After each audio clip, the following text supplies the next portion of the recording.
era that started it all, when DICE had its sights on the Second World War, nothing could stand between them and their smash hit debut, Battlefield 1942. Deviating from the focus on single-player campaigns, a lot of shooters at the time held high. DICE made their landmark on the multiplayer landscape, introducing large-scale maps, a wide array of vehicles, and a teamwork-based social experience. Even now, that standard is still continued in the latest Battlefield and Bad Company iterations. Although, ever since the $15 downloadable title, Battlefield 1943, DICE has had trouble returning to the World War II time period.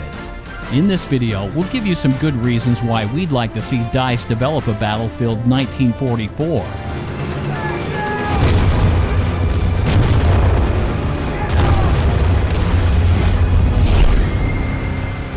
With Battlefield 1944, we could see shooters returning to their classic roots. No advanced upgrades, red dot sights, missile guidance lock-on systems, just classic competitive fun.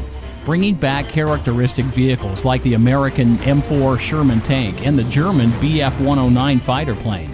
This time around, pilots and tank drivers alike won't be bothered with Javelin or Igla missiles locking on them from every angle, and will once again be able to roam around seamlessly, wreaking havoc on the battlefield.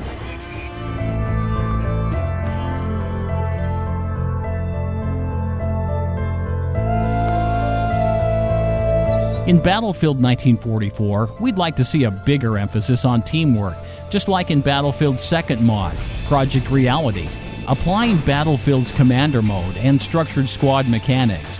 Players would have to work together to complete objectives, destroy enemy vehicles, and capture spawn points. All this would be powered by a solid VoIP system, so players will be encouraged to communicate with one another. In true Battlefield fashion, players will get rewarded extra for their team-based actions in combat.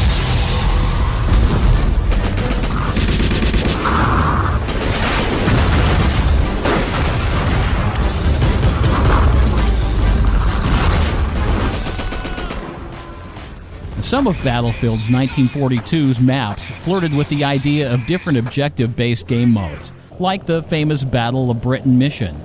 There were no flags to capture, and instead players had to destroy 4 radar towers and a factory. We'd like to see more of this. In-game objectives centered around the bigger context of the map's history.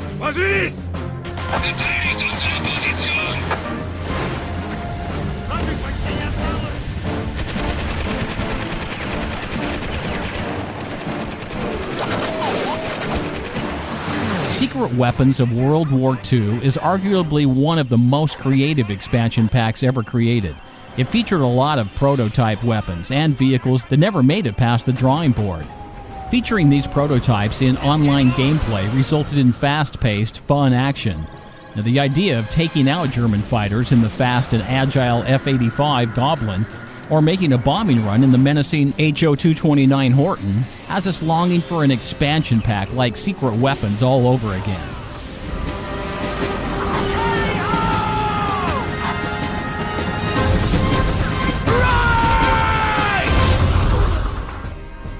With the Frostbite engine now rooted in DICE's development studio, it's needless to say that Battlefield 1944 should be powered by the technology's latest iteration. Alongside this, we want the engine to power huge maps like in 1942, making room for more vehicles and players. Needless to say, in-game destruction is a huge importance to us, so this time we want giant buildings to collapse, aircraft carriers to split in two by a well-placed torpedo, and fighter planes to lose their wings by AA fire. And for Battlefield 1944, we'd like to have a wide array of Axis and Allied factions, teams and movements to choose from.